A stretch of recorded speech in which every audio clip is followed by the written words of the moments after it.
If God exists, then why is there so much evil in the world? Of all the arguments against God's existence, none carries more weight than this simple question. Logical objections, problems in the biblical text, and even the most salacious scandals from church history cannot compare in their persuasive power to the image of a single starving child. This is true for reasons that are moral as well as intellectual. After all, virtually every description of God declares that he or she is perfectly good. And yet it's painfully obvious that this planet on which we live is anything but an expression of absolute goodness.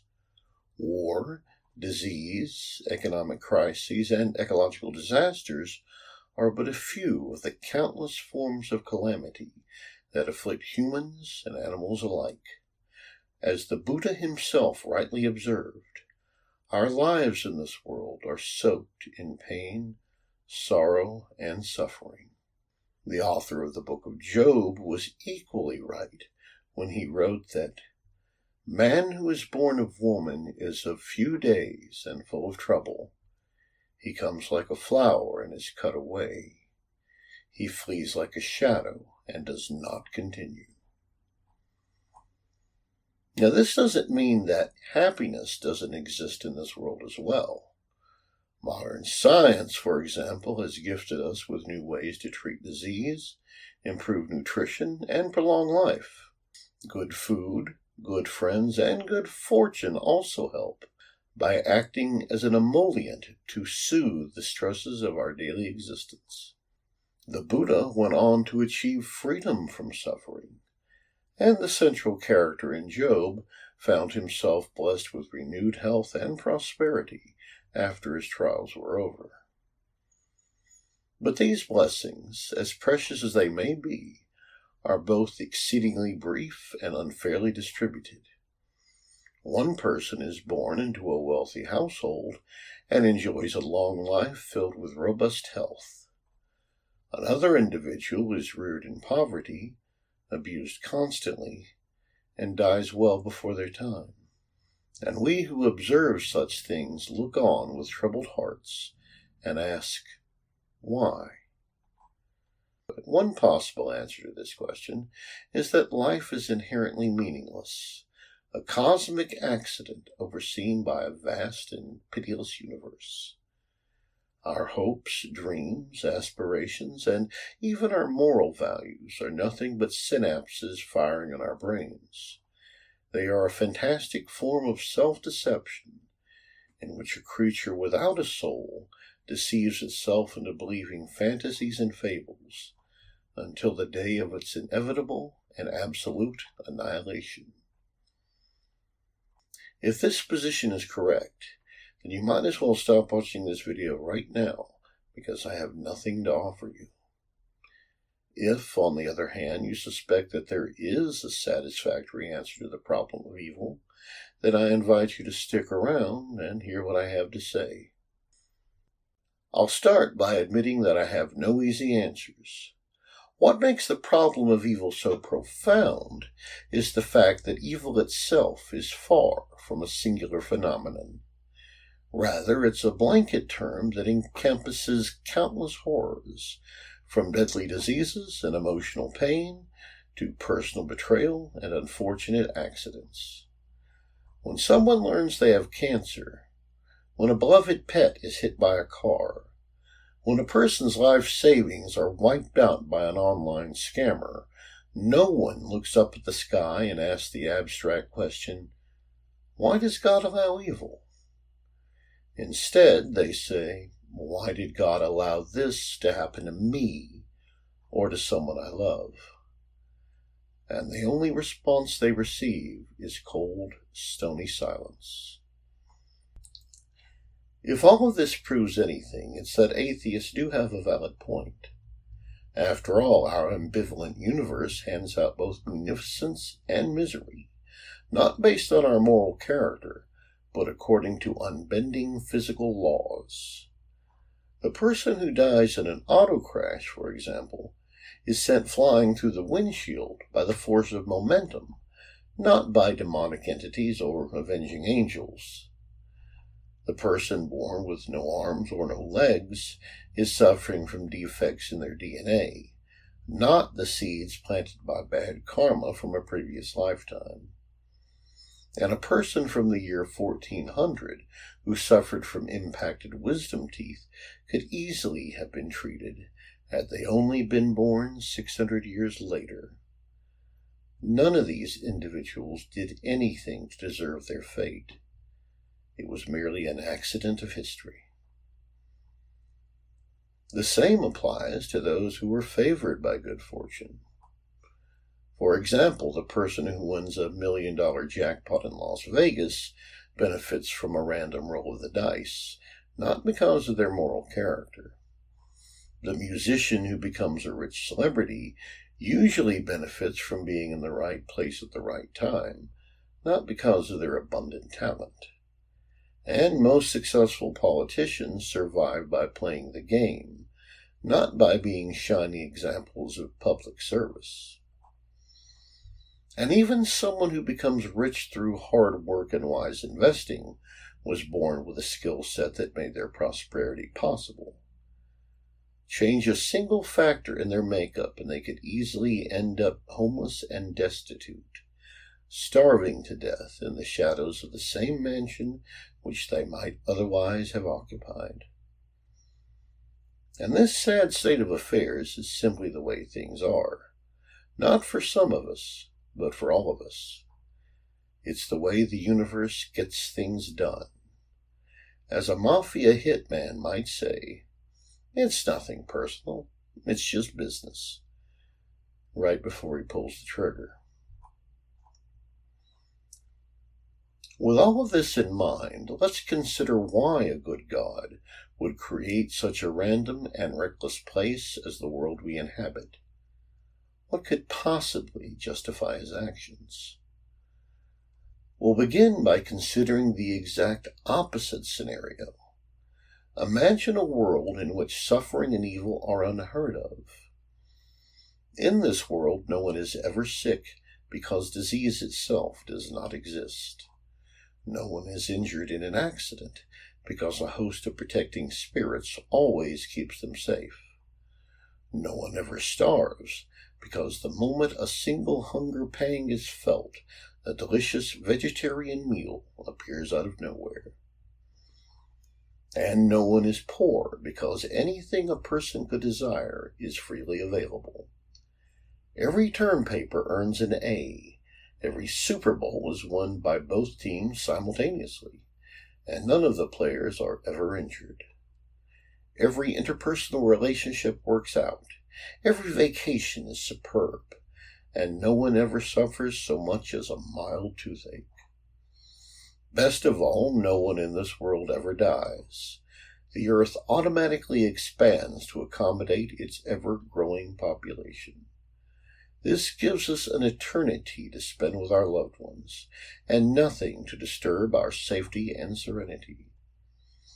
In short, we have a utopia that's free of hunger, danger, disease, depravity, and death. Nothing to worry about. Nothing to provoke the passions. Nothing to stir moral outrage. No need for saints, sages, or heroes. No need to struggle against evil, because there is no evil. No need for forgiveness, because there's nothing to forgive. In this ideal world, the Buddha would be out of business, because no one would need his teachings. Jesus, too, would be out of business, because there would be no sins to atone for. Lord Krishna would never again incarnate himself into human form to save the world from self-destruction. And great heroes like Abraham Lincoln and Martin Luther King Jr. would have no one to free from oppression. Their services would be uncalled for and, most likely, unappreciated. Now take a moment to ask yourself, do you really want to live in a world like that? I'm guessing that the answer is a firm no. And that's because his hypothetical world wouldn't be a paradise so much as one long, endless episode of the Jersey Shore, filled with immature, ungrateful, physically perfect people who have never had to struggle, never had to sweat, never had to engage in honest self-examination. They wouldn't be children, they would be pets, patted on the head occasionally by their divine zookeeper. That's not a perfect world, it's a well-managed menagerie. And this fact points out a disturbing truth, that whether we like it or not, we need evil. We need it to make the good things in life stand out more clearly. We need it to inspire our noblest instincts. We need it in order to make heaven, if heaven exists, a place that we long for, a place that we work for, a place that we will truly appreciate if and when we finally get there. Oh, and by the way, if the word heaven doesn't appeal to you, then feel free to call it nirvana or moksha or the pure land of Amitabha Buddha or whatever term has personal meaning for you. At this point in my life, my metaphysics are extremely flexible. So am I saying that God needs the devil? Not necessarily. But God does need an imperfect, indeterminate world in order to build human beings who can one day assist him in his work, which I believe is our ultimate destiny. This concept is known in Eastern Orthodox Christianity as theosis or deification. It has similarities in the Buddhist conception of the Bodhisattva and in the Hindu notion of the enlightened rishi. These are beings who, after passing through enormous suffering, use their immense wisdom and spiritual power for the benefit of mortal beings, whenever and wherever they may be. There's an old atheist argument which is still used on occasion. It asks whether a perfect God wouldn't create a perfect world. My response to that question is to ask, perfect for what? A universe that is unsuited to its underlying purpose is hardly perfect. It's like trying to use a golf club to gather rice. The club might be crafted to absolute perfection, made of the finest titanium, and able to send a ball flying to its intended location with absolute precision. But that doesn't make it any less useless when it comes to harvesting rice.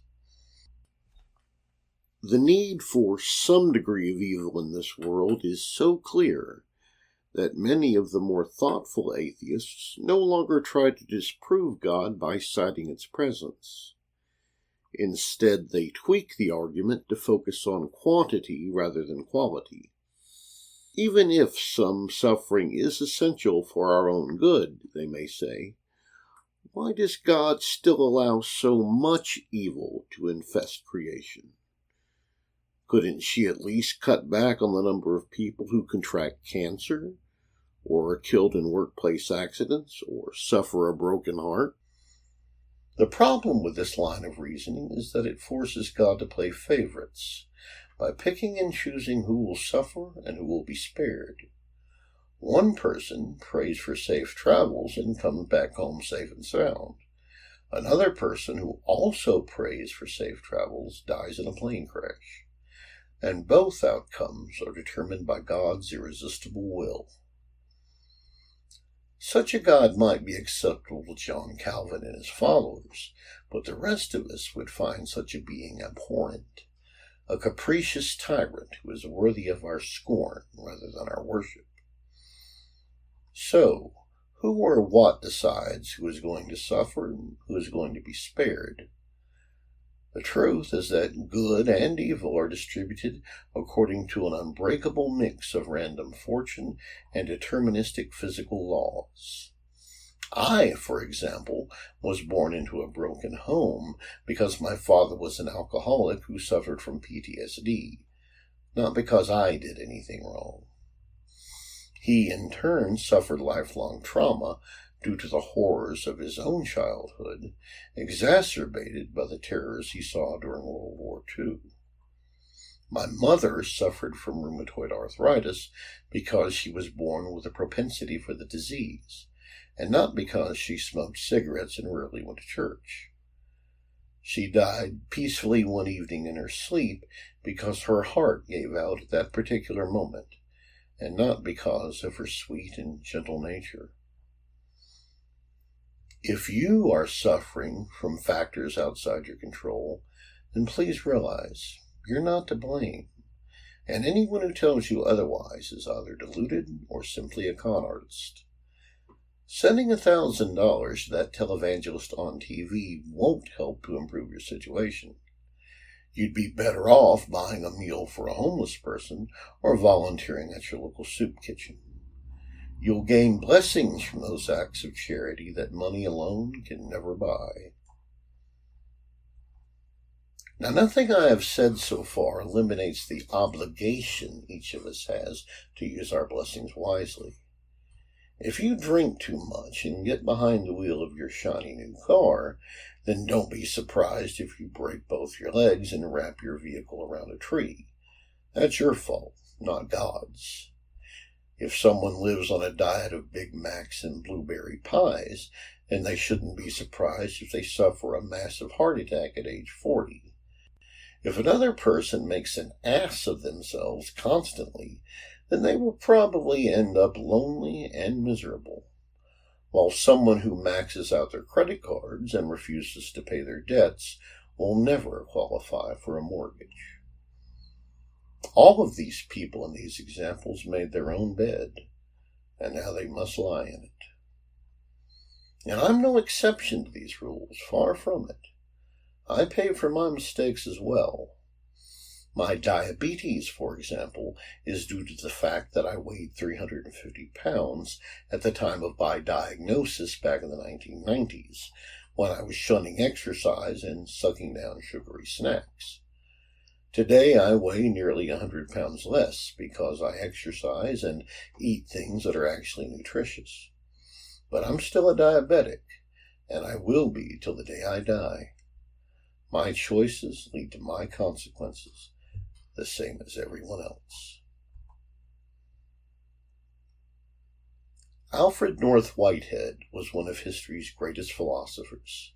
He lived from 1861 to 1947, was educated at Trinity College in Cambridge, and taught for many years at Harvard, where he developed some of his most profound theological ideas.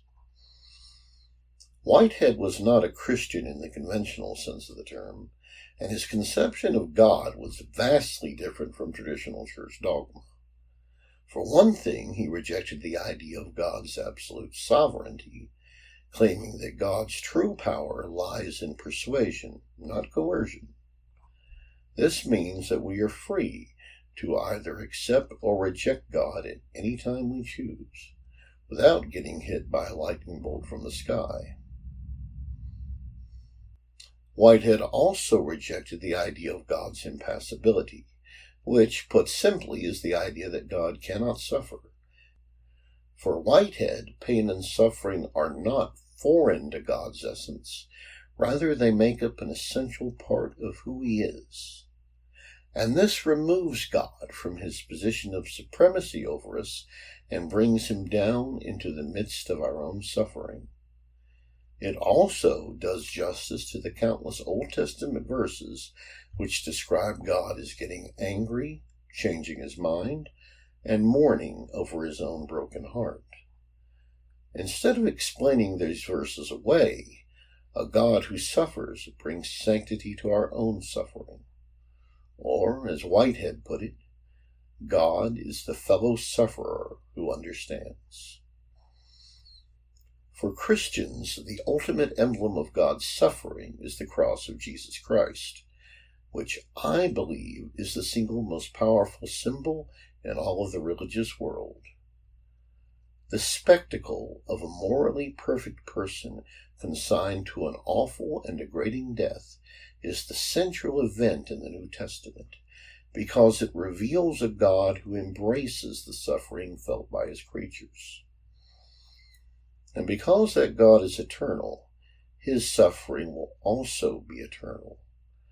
1 trillion years from now, we, his children, may have all but forgotten our earthly trials and tribulations, but not God. He will bear his pain forever, without respite or remedy. Now, some of you good folks out there have probably come up with objections to what I've said in this video so far. And good for you. You should be skeptical of what I or anyone else tells you about God until you have thought these issues through for yourself. One of your objections might center on the purpose of prayer, which is a valid concern indeed. After all, what good does it do us to pray if prayer alone will never change what happens? To this question, I have 3 answers. 1. Prayer is not about getting good things from God. It's about encountering God in an intimate and personal way, one which is ultimately beyond all words, concepts, and limitations. This is the same experience that mystics of all faith traditions have written about for millennia. St. Augustine called it the beatific vision. Vedic practitioners refer to it as moksha. Buddhists may call it nirvana. But all of these perspectives are ultimately about the same underlying reality. A glimpse of heaven may be all we need to transform hell itself. 2. Prayer also prepares us to be worthy recipients of a future world in which all suffering has been banished forever. Not like the imaginary world we explored earlier, but rather one in which its inhabitants can truly understand and appreciate its blessings. 3. There are many anecdotal reports that God does indeed answer specific prayers on occasion. I myself have had experiences which seem to indicate that somebody was looking out for me, either by sparing me from a terrible misfortune or by gracing me with an unexpected blessing. And these events occurred after I had prayed for such things. I can't say that they occurred as a direct result of my prayers, but I also can't say that they didn't. So why not try anyway? And there you have it, my humble attempt to address the problem of evil. Do you find it satisfactory? I don't. I don't think any answer can fully address and resolve the enormity of evil that occurs on this planet. In the final analysis, all I can say is that we should look at evil as a challenge to exercise our own gifts to help those who are poor, who are naked, who are suffering from terrible diseases, who are held under the grip of economic and political oppression. That should be a major, if not the major, focus of our lives. I'm trying to make what's left of my life a devotion to that cause. Now, in this video, we've talked a lot about God, and I know a lot of you don't believe in God, and some are not sure that he or she exists at all, and you're still struggling with those issues. But I believe in God. And as a result, I would like to offer you a prayer to close out this video from my own spiritual tradition. May the Lord bless you and keep you. May the Lord make his face to shine upon you and be gracious unto you. May the Lord look upon you with his countenance and give you his peace. Amen.